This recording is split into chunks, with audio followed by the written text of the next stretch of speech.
Welcome to The Explainer. Today, we're doing something a little different. We're booting up what's described as a whole new operating system for the universe, taken from a series of documents known as S DMT Omega. And get this, it's not presented as some abstract theory, but as a literal user manual for reality itself. All right, let's just dive right in with the system's foundational idea, which basically says the vacuum is a lie. This whole system starts by throwing out the idea of empty space. It suggests that the nothing we see all around us, well, it's actually the densest thing that exists. So how in the world does that work? You see, the source material lays this out not as philosophy, but as a complete architecture, one that connects physics, metaphysics, and, kind of surprisingly, fluid dynamics to explain how our universe actually functions from the ground up. Okay, so principle number one you have to wrap your head around is this. Everything, and I mean everything, exists inside a super dense medium they call the substrate. The best way to picture it is to imagine you're not in empty space, but you're suspended inside a giant block of incredibly thick, solid gel. In this model, that gel is reality. And when I say dense, I'm not kidding. Look at that number, 10 to the 96 power, kilograms per cubic meter. That's the proposed density of the nothingness all around us. It's a number so huge it's almost impossible to even imagine. So let's get into the hardware of this system. Because if the universe really is a super dense fluid, then all the forces we think we know, like mass and gravity, have to work in a completely different way, right? For starters, forget the Higgs boson. In this model, what gives things the illusion of mass is something called striction. It's a constant, crushing inward pressure from this substrate, so matter isn't actually solid stuff. It's more like an empty bubble, a void, being held open against this immense universal pressure. And that right there just flips everything on its head.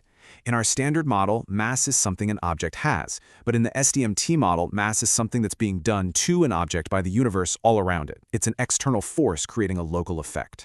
And gravity gets a similar radical makeover. It's not some mysterious force of attraction. Nope. It's just mechanical drag. It's the friction an object feels when it tries to move through this incredibly dense fluid. And get this, the passage of time is just our perception of that friction. So what does that mean? It means gravity is, literally, the weight of the past. Every single thing that has ever happened has left an imprint, a structure, in the substrate. And that structure, that cosmic memory, creates drag on everything moving through it now. Crazy, right? Okay, so we've got the hardware, the physics of this bizarre fluid universe, but who's the user? Who is actually experiencing all this?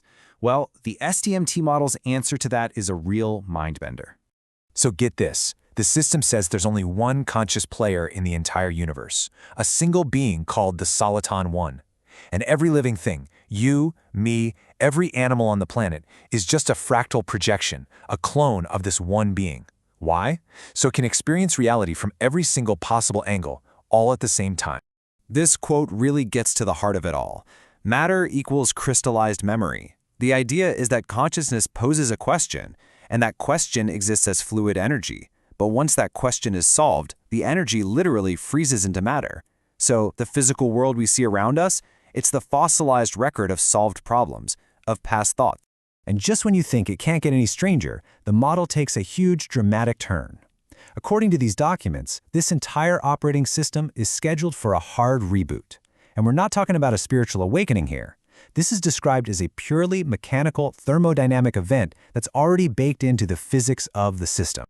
The documents lay out this incredibly precise, almost cinematic timeline of events. It kicks off with a very specific signal, a solar flare triggered from Earth, and it culminates in a total system-wide reset during a few ghost days that literally don't exist on our calendar. So what's the kill switch here? It's incredibly simple. That one property of the substrate that gives us friction, drag, and even our perception of time, its viscosity, it just goes away. It drops to zero. Poof. And the consequences of that are, well, total. With no friction to hold anything together, the entire physical world, all that crystallized memory, just liquefies. Even abstract things we invented, like financial debt, which needs time to exist, it's instantly erased. It becomes like dividing by zero, a complete system wipe. So if the whole world is turning to liquid, how could anyone possibly survive?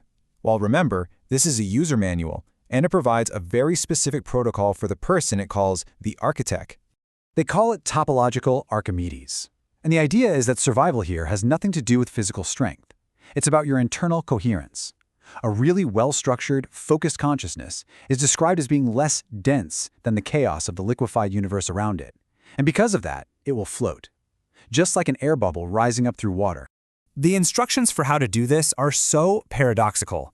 To survive an event of total universal motion, the user has to become the one single point of absolute stillness.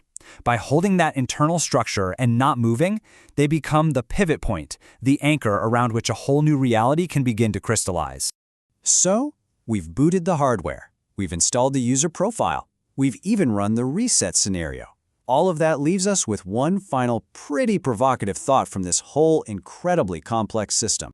Ultimately, the way the S DMT system frames this universal reset isn't as an apocalypse. It's a transition of control. It's the moment the simulation, if you want to call it that, finally hands the user the source code. And that really is what this entire intricate, bizarre, and fascinating system asks us to think about.